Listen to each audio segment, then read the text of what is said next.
interrogé par les enquêteurs après avoir tenté de s'introduire chez Nikos Aliagas, avec 4 autres individus, l'un des cambrioleurs de l'animateur s'est confondu en excuses.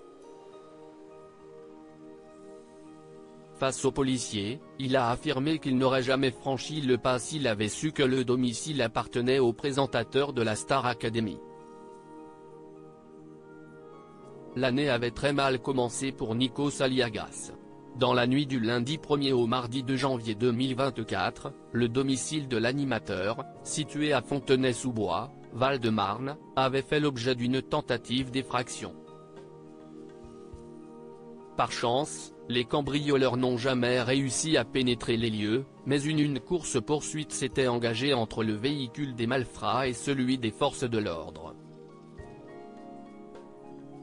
La voiture des cambrioleurs avait finalement percuté un terre-plein central et un arbre, permettant aux policiers de les interpeller. Dans leur véhicule, se trouvaient des cagoules, gants, rubans adhésifs épais et des serre-flex.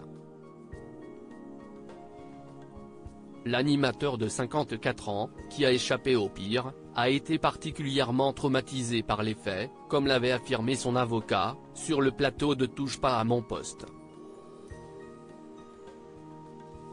Quand on trouve dans sa voiture du serre-flex, c'est-à-dire des colliers de serrage pour vous ligoter les mains, pour vous ligoter les pieds, quand on trouve du ruban adhésif pour vous scotcher la bouche, quand vous savez que vous vivez avec vos enfants et votre épouse, oui, rétrospectivement vous avez un préjudice d'anxiété, avait déclaré maître Alexandre Lobry.